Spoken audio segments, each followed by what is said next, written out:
Good afternoon, and thank you for joining us for this media availability. A reminder to media on the line to please press *1 to enter the queue. You'll be limited to one question and one follow-up. The focus of today's availability is an update on the current wildfire and drought situation in British Columbia. With that, I will hand it over to Cliff Chapman, Director of Wildfire Operations for the BC Wildfire Service. Good afternoon, everyone. As mentioned, my name is Cliff Chapman. I'm the Director of Provincial Operations for BC Wildfire Service.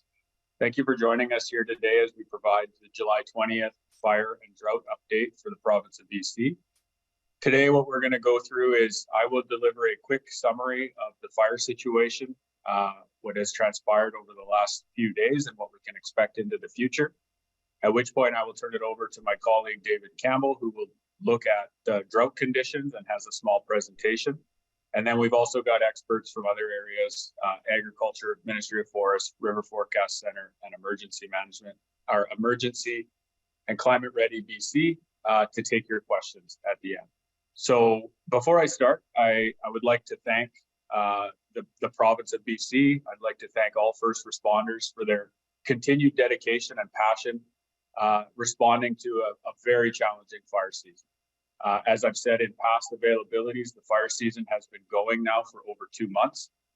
People have been active, our wildfire staff, the contract community, the aviation community, and obviously this has been extremely taxing on local and First Nation governments that have been impacted by fires adjacent to their communities. We thank you for your continued support of everything that's happening in and around your communities, the welcoming nature that you've shown the BC Wildfire Service and our associated partners. We cannot do it without you, and we really appreciate everybody stepping up to really put the best response we can for this challenging season that we're facing and that we will continue to face for the next number of weeks ahead. The fire summary is, and it changes a little bit every day, but we have had 1,234 fires since April 1st. That is significantly higher than our 10-year average. The bigger number and the more impactful number is we have seen 1.45 million hectares of fire on the landscape since April 1st. That is a significant number of fire on the landscape. It's only July 20th. We have a long way to go this fire season. We're likely to see that number continue to climb, as well as our number of starts as we continue to pick up holdover fires from the lightning that has taken place in the last 10 days and the anticipated lightning we may see today, tomorrow, and into the weekend. We have 379 active fires in the province right now. Over 80% of those fires have been lightning-caused fires. The majority of the others are human-caused or undetermined, which means they still may end up being lightning-caused fires. We just have not determined that yet. So we're seeing significant number of our fires are lightning-caused, and that's a big credit to the public of BC for being responsible when you're in the backcountry, when you're camping, when you're doing things outdoors, taking care to be responsible so that we don't see human-caused starts, and we thank you for that. We have 199 fires right now that that have started in the last 7 days. 133 of those are either out, being held, or under control. That is a significant testament to the work that is happening on the ground. In the northern parts of our province, we're seeing better success on new fires, but also in the southern parts of our province, in the Coastal Fire Center, the Campbell Fire Center, and the Southeast Fire Center, we are seeing great success with our initial response to fires. Some of these holdover fires and these new starts we're seeing from lightning. A holdover fire, for the record, is when lightning strikes. Often it will come with a little bit of localized rain, and then the fire will lay dormant until it receives enough hot and dry weather that it can kind of stand up and start to smoke and smolder and potentially become a concerning wildfire if we don't get it detected soon enough. So with that, we're flying detection planes all the time across the province where we know lightning is hit to try to catch these fires as quickly as we can. In terms of resources, we have over 2,500 personnel on the ground in British Columbia today. We have another 100 coming tomorrow from Brazil, and we thank our partner agencies across Canada and across the world for stepping up to support BC in our time of need. In addition to the 100 Brazilian firefighters coming tomorrow, we have Mexican firefighting support the United States has been a significant support to our firefighting effort, as well as Australia. And all of those countries are in BC right now. And after tomorrow, we will have over 500 resources from outside of BC. That, in combination with our hundreds of contract resources that we have from BC, is allowing us to get our number to a place where we feel our capacity is right for the amount of fires that we're dealing with in this province. In addition to that, we have 113 helicopters, and we have over 35 fixed-wing aviation assets in the form of air tankers and bird dog aircraft to support our aviation fleet. The big question that we continue to grapple with and continue to plan for is, what does it look like for the days and weeks ahead? The next few days are going to be challenging. We are potentially seeing rain into the north, into some of the areas where we've seen significant fires in the last 2 months. With that, though, we're also going to see continued hot and dry weather in the south, predominantly Caribou, Kamloops Fire Center, and Southeast Fire Center will continue on a warming and drying trend. And as we saw this week with the St. Mary's River fire, the conditions are there for larger fires in the south. And we're seeing that transition continue from the north to the south. With that, I also want to just applaud the work that's been happening in the north with the slight downturn in weather. We have had great success at getting guards around many of our larger fires, steering fires away from communities and critical infrastructure, and being able to call many of our smaller fires out or being held. So significant success in the north as we continue to battle some major fires up there. I also just want to thank the community of Prince George and our agency in Prince George. We have set Prince George up as the provincial marshalling point for all national and international resources. And so that's where our military is flying into. That's where Mexicans and Brazilians are flying into, where they get briefed and get redistributed to our primary priority fires. Finally, just in terms of the next few days, as I said, it's going to be hot, continue to be hot and dry in the south. We're potentially going to see some significant winds continue in the south. In particular, we're looking at tomorrow and Saturday, which will be challenging for fires on the landscape. And then it does look like we may see a bit of a reprieve for the northern part of the province coming into next week.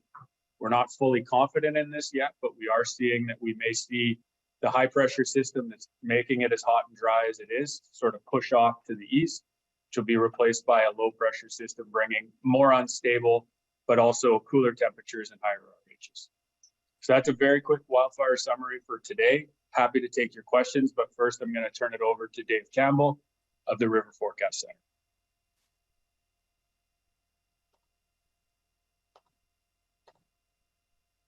Great. Thank you, Cliff.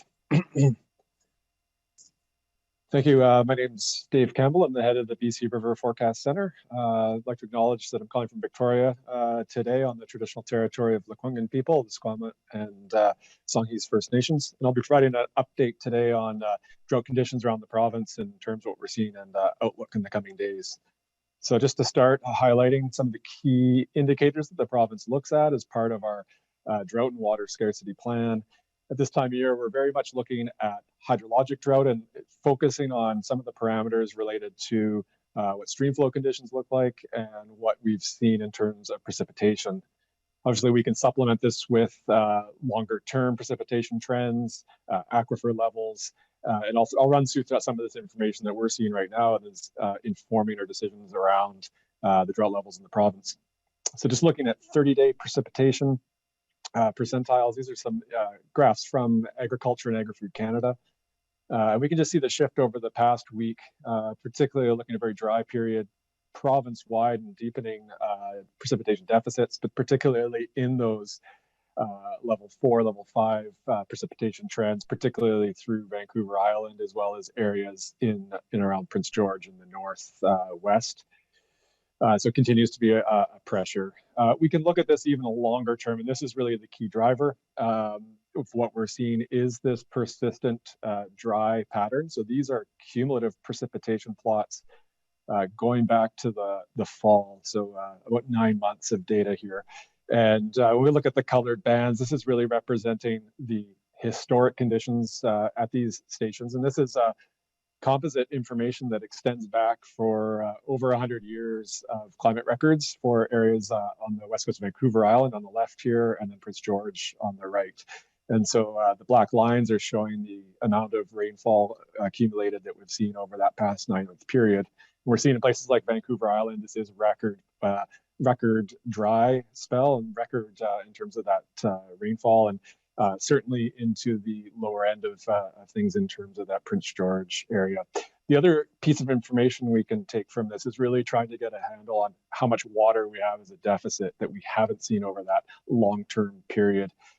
In most areas of the province, we're sitting at precipitation deficits. So the gap between how much rain we would typically see and what we have seen in the range of 100 to 250 millimeters of rainfall over this period. In some areas on the coast, we're seeing that those precipitation deficits are on the order of hundreds of millimeters.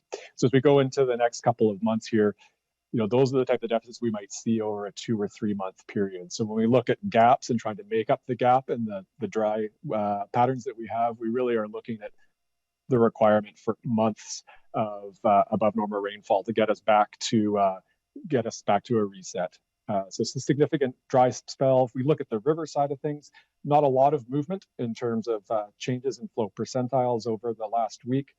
We still are tracking significant low flow across the province. We can see on the dot map here as we get into these red colors, the dark red is identifying record low flows. So we're seeing that at about 74 of the roughly 350 stations around the province. There's some areas that are showing up in green, and that's showing some bit of recovery in response to some rainfall we've seen over the last week. So we are still sitting at majority of the sites around the province into these very low percentiles, so flows that we don't see very frequently at all. We can look at this in a different way. This is the same information, but rolled up into a time series. So stretching back to October, this is the number of stations that fall within any of these dry spells. So when we're in the dark reds, these are near record low flows. And we can see about 40% of the stations around the province right now are in that second percentile or lower, so extremely low. And over half of them are in that fifth percentile and below. So looking at something that we typically don't see at least once every 20 years or less. We can see that things have stabilized a little bit over the last week or two, and by stabilization, I mean they've not gotten more extreme in terms of these percentiles. We are seeing flows themselves as we go through this dry spell and also the dry season as we go through July and August. We anticipate that the annual cycle of flow brings us into that declining flow and the kind of moving towards the lowest flows of the year as we go through the latter part through the summer here. Some discussion on groundwater, just to provide some context to the groundwater side of things. I've got a similar plot for all of the groundwater monitoring stations in the province, as well as a comparison to what is a significant drought year back in 2014. And we can see this year, many of the gauges on the groundwater are tracking extremely low. And this is showing up as well as we really do see the impacts of what I might call a multi-year drought, but also the long-term persistence of dry weather and the recharge and lack of recharge of most of or many of the groundwater levels across the province. In terms of drought levels for this week, these are updated this morning. We did see an upgrade to level 5 through areas in the Upper Fraser, Parsnip, and South Peace regions. We saw some improvement and a drop from a level 4 to a level 3 in the Middle Frasers or areas around the Caribou. But we're still sitting with most of the province really sitting in that level 4 or 5 provincial drought levels. So the vast majority, 94% of the assessment units were sitting at level 3 or higher. And we've got about a quarter of those units at the highest level, level 5. We can just look in terms of the timing of these. There's a couple of time series on the bottom maps here of drought codes over the last couple of years, which have included some dry spells. So very much we're seeing this trend much earlier coming into these high levels. Last year, it really wasn't until the fall, and this is carrying over into what we're seeing this year, but it wasn't until later in the fall that we reached any level 5s. In 2021, we did reach a few areas of level 5 drought, but that really didn't persist or start to emerge until later in August. Most areas were sitting currently somewhere between a month and a half to 2 months earlier than normal. So we're seeing conditions now that are more typical of September. The concern obviously is as we move forward in the next 2 months, really, we're into the dry spell, and we would anticipate under normal conditions, we're going to continue to see that ongoing drying and ongoing decline in river flows.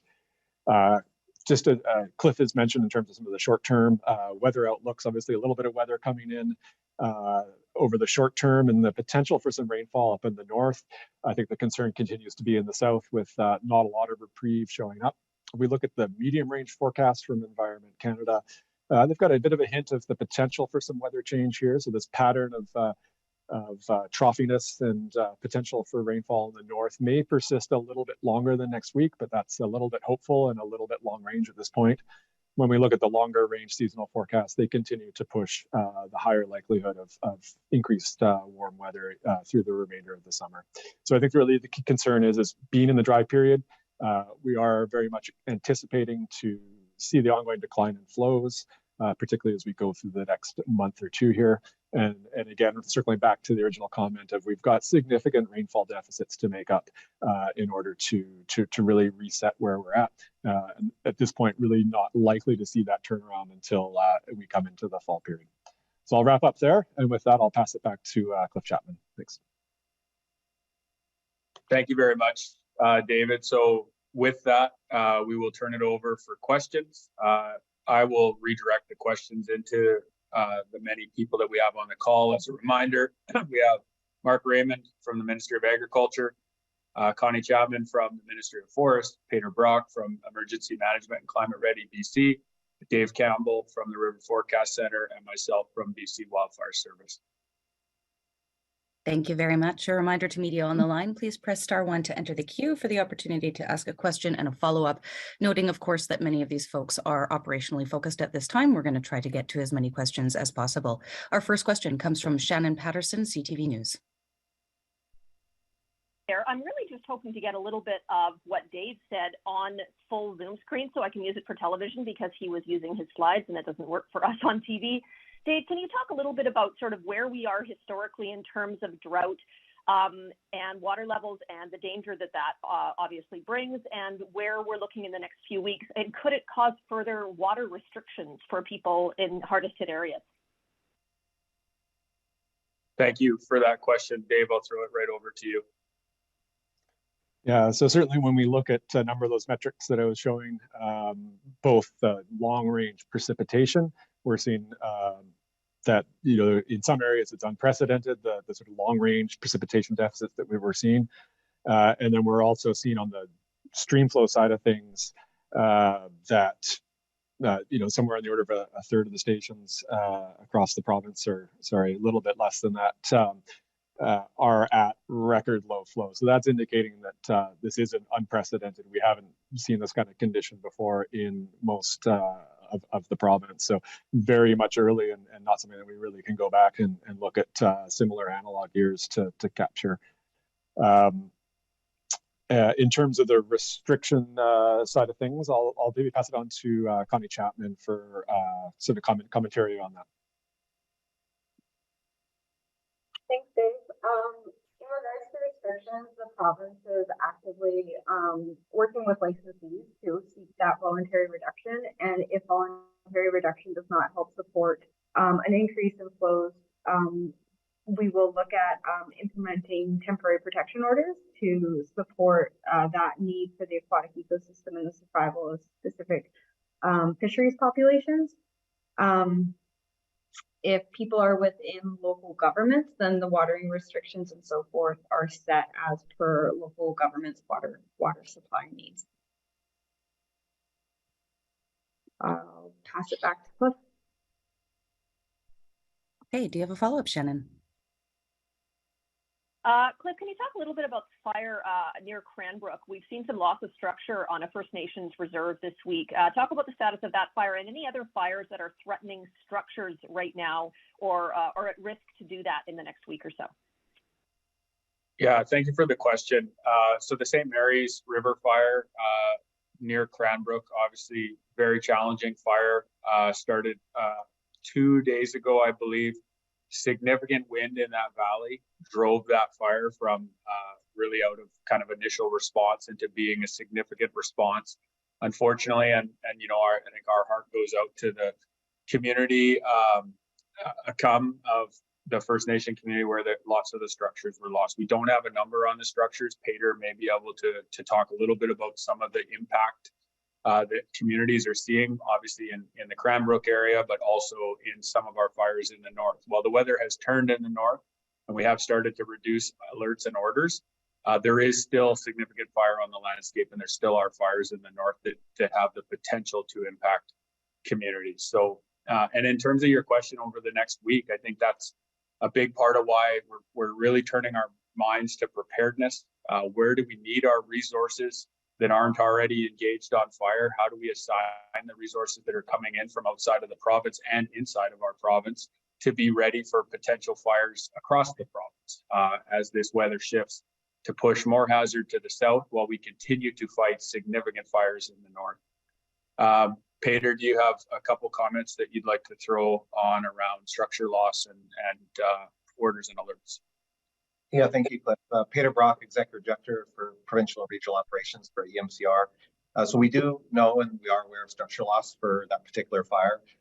It's worth mentioning that we know it's a very challenging time for the community, of course, and when the province is in a better position to release those numbers, that will be based on just our continued partnership with the nation, just to ensure that we're getting those numbers right. And when they're ready to kind of confirm that with us, we certainly will share that. What I want to emphasize is that any loss of structure is significant, regardless of the numbers, and it's really important for everyone to recognize that the community is working through that. We are in close partnership with the community, supporting them as required. I should mention that the minister did reach out to Chief Joe Pierre today, Chief Joe Pierre Jr., to offer support, and so those communication links are open and will continue. So thank you. Thanks, Cliff. Our next question comes from Rob Shaw, Check News. Oh, hi there. I was wondering, you know, I've been on a couple of these briefings now. We've done some stories on drought. Still struggling to explain to people what level 5 actually, and I was just wondering if you could, for lack of a better term, dumb it down a little bit for us so we can explain it to people, or imagine how you would be explaining it to your neighbor or something. Like what are the adverse effects that become near imminent? What is really happening there that people would notice and see and be concerned about, kind of on a practical level? Yeah, thank you very much. Dave Campbell, I'll let you address that question. Great, thanks for the question. I think it can be challenging, kind of looking at some of the nuances between provincial drought levels, local watering restrictions, and things like that might have different scales. So in the province, when we're looking at the metrics that we look at, we're just trying to get a handle on how, you know, unusual and to what degree the conditions that are on the landscape are anomalous to historic conditions. So there may not be that direct tie-in with, you know, thresholds or immediate vulnerabilities that are associated with a particular river or a particular reservoir or a particular stream. When we look at the impact side of things, then there's a number of vulnerabilities that are out there that can range from predominantly fish habitat and looking at the impact of flow and unregulated rivers, associated temperatures that rise when we see low flows and the hot temperatures. That can lead to fish mortality, impacts to fish populations. If we have irrigators or water users that are pulling water from unregulated creeks, and by that I mean creeks that are not managed by reservoirs or don't have flow management on them, the infrastructure to pull water or the access to that water can be impacted. So that can impact irrigation. If we look at the ranching community, we can see the dry conditions can reduce water availability for livestock, as well as providing growth for feed and things like that. Comes to the water supply things, it's much more linked to the availability of water within a particular community's water supply. And that's where that comment that we often give is related to how are local communities managing the water supply and having access to their reservoir and their reservoir management. So that's really on a case-by-case basis. And, that's where some of the comments that we'll be making related to the availability of water within streams themselves might not tie into, what is in most circumstances quite adequate water supply to communities. So that's,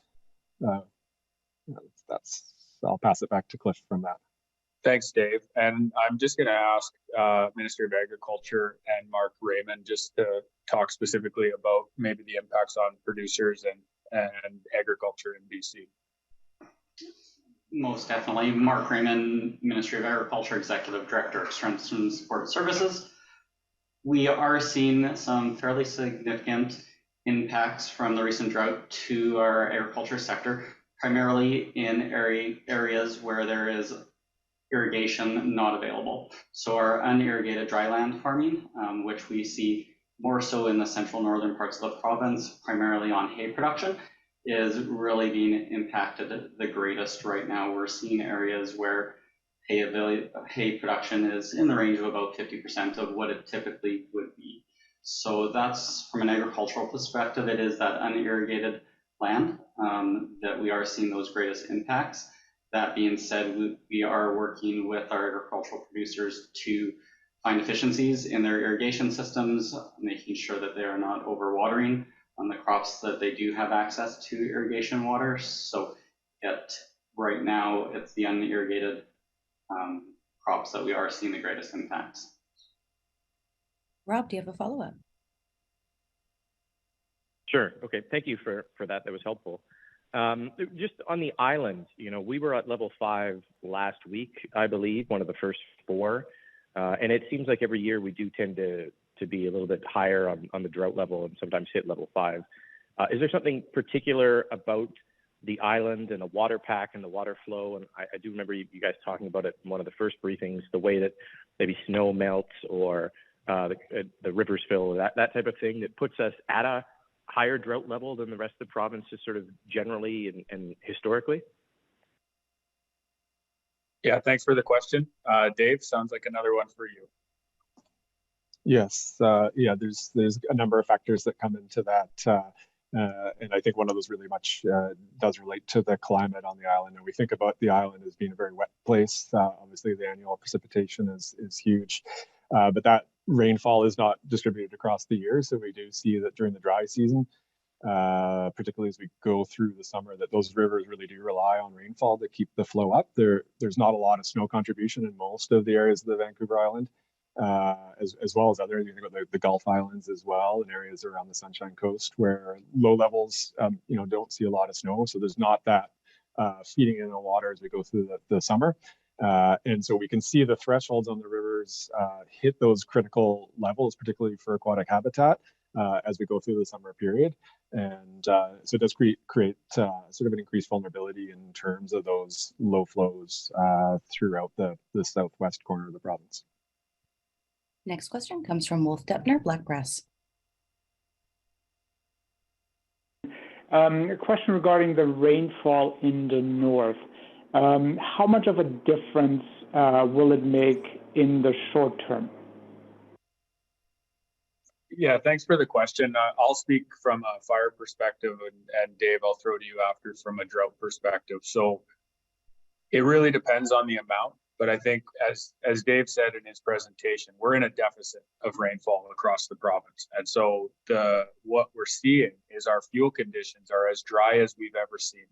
And that goes from kind of the surface layer fuels, the quick, fast burning fuels, the grasses and the moss, all the way to the large standing timber is a lot drier than maybe previous years. And so we need the rainfall. What it will do for us in the next 72 hours is it allows us the ability to have success with our suppression tactics. And what that means is being able to use heavy equipment with our partner agencies, with industry and contractors to be able to get around fires. In some cases, using fire to burn off any unburnt material between the guard and the body of the fire, as well as it allows us to put our staff into the flanks of the fire and potentially even all the way around the fire on fire activity and use water to actually start to suppress the edges of the fire. So 72 hours with 2,500 people on the ground, we can get a lot accomplished. And we are seeing that already in the north with the last 48 hours, even longer, with a bit of reprieve in weather in the north, that we're seeing success with our suppression tactics. And that's from the ground as well with our aviation assets, whether that's helicopter bucketing or using our air tanker fleet. So really, it just gives us a chance to gain control. And that's what we need right now. But in terms of trying to, I guess, put an end to the fire season, we need significantly more rain. Dave, I'll throw it to you from a drought perspective. Thanks, Cliff. Yes, very similar on the drought side of things. So, as I mentioned before, we do have that significant deficit. If we get 10, 20, some of the models are looking maybe as much as 50 millimeters of rain. I think that's probably at the high end over the next several, through the end of the weekend and early next week. Still is not making up those deficits. So we might see a little bit of a rebound in some of the rivers. When we look at a provincial scale, the northwest part of the province, where most of this rain is sort of forecast to come, is the areas that are currently at the kind of lower levels of drought. So they're not really at that level 4 or 5 drought. And I think it will be yet to be seen, how much this rain really does fall outside of the northwest as it creep into the northeast, into the Peace region, and further south through the Prince George and that kind of area where we're seeing more of those level 4 and level 5 drought conditions. So broadly, it might provide a little bit of short-term relief, but I don't think is really going to get close to providing long-term recovery. Follow-up, Wolf? I'll ask this question this way. If you had a choice between one thing only, would you like to see more rain, or would you like to see more crews on the ground? Thank you. Thank you for that question, Wolf. I guess the answer I would give to that is that without knowing how much rain we're going to receive, I would say we need resources to surge to our capacity fires, and we have those resources. So if you were to ask me this a week ago, I would have said more resources. We have resources now. It's started to free up a little bit internationally, and so what I would say is rain. And I think what Dave was getting at, and what I was starting to get at as well, is that often in the north, we may see what we deem a season-ending rain event happen in late July or early August. Doesn't happen every year, but that would be what I would hope for, is a season-ending rain event for the north. It's not forecast right now, so that's something that we continue to look for as we look at the models long term. Thank you very much. We have a few more media on the line and about 8 minutes to get through questions, so I'll throw it over to Shrishti Gangdev of CBC Vancouver. Go ahead, Shrishti. Thanks for this. I think this would be a question for Dave, a little related to Rob's question from earlier. With those rivers at water levels that we've never seen before in a lot of places, what are the impacts that we're actually seeing on fish and wildlife at the moment? We're hearing concerns from some anglers in BC about how the low levels might hurt salmon runs.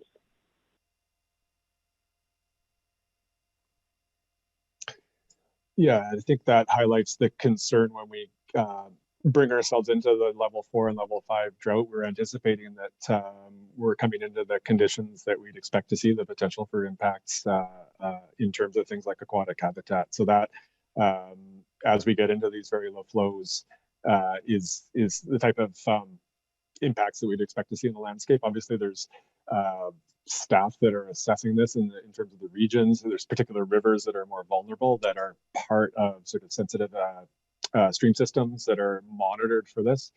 And then, it will come into actions that may take place to help support those fish populations if it needs to be that.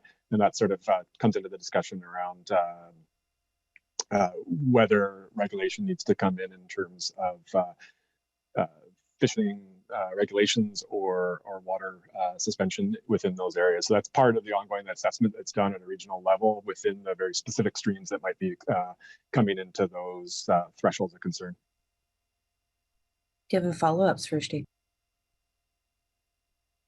You mentioned that there could be impacts to water availability in places that don't have irrigation. Are you seeing any impacts, or do you have concerns about impacts to water availability in more, I guess, urban centers in any parts of the province? So thanks for that question. I'll start with Dave Campbell again.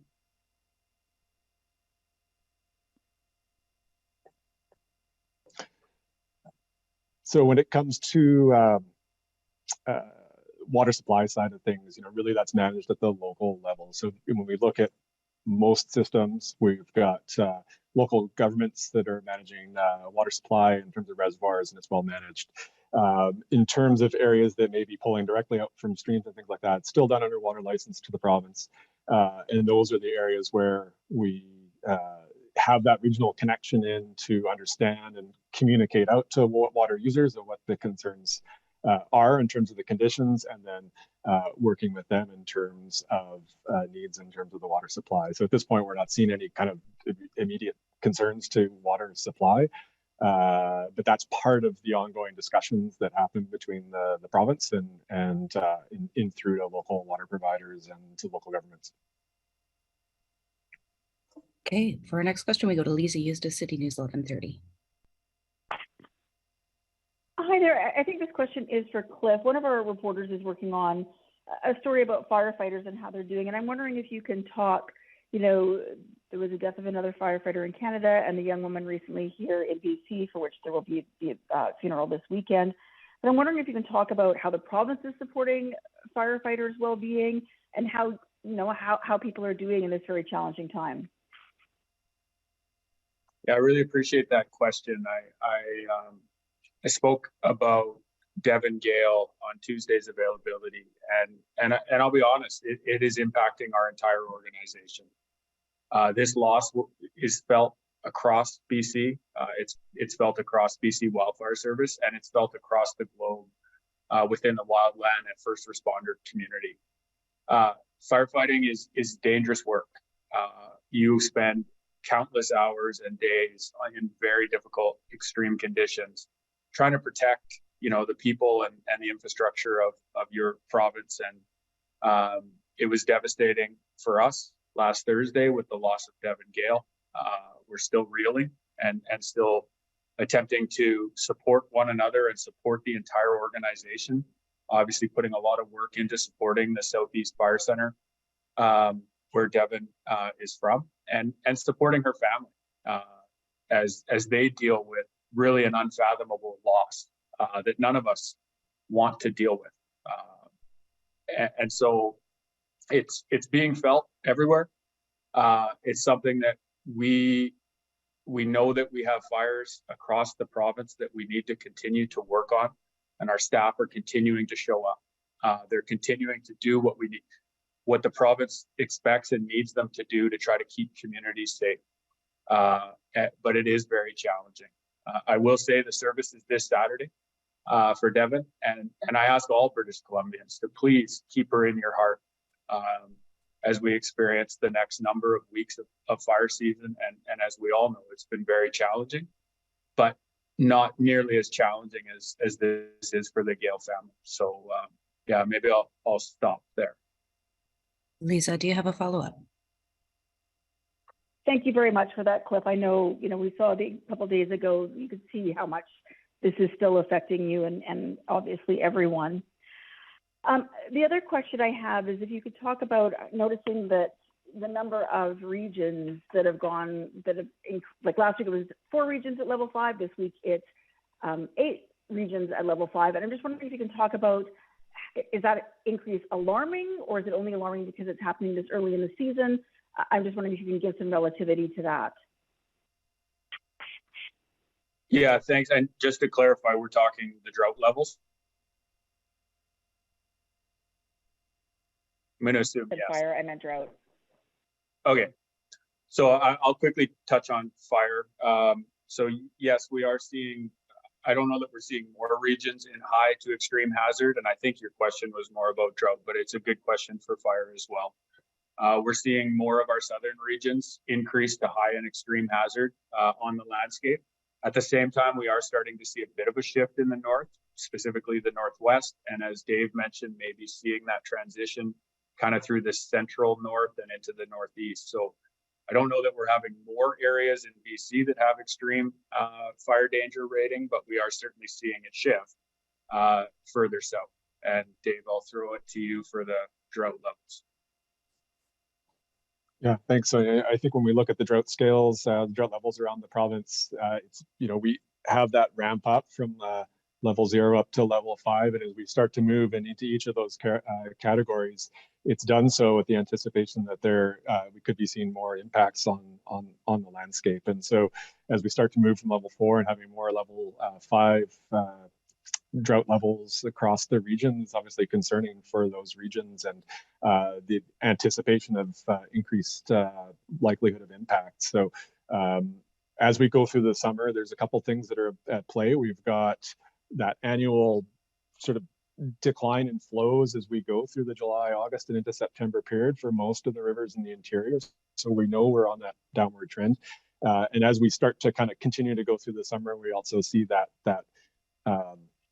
ability to hit those thresholds where we start to see the increased impacts onto things like fish habitat and aquatic ecosystems. And so, certainly this year is concerning from that perspective, that not only is it happening early, but just the level itself, being the level 5, level 4 and level 5 drought are the most significant, the most severe of our drought level categories. And so certainly concerning as we start to see building areas at that level 5. Thanks very much, everyone. That's all the time we have for today. I would encourage any media who did not have their question answered to reach out directly to the communication shop, GSP Communication Shop.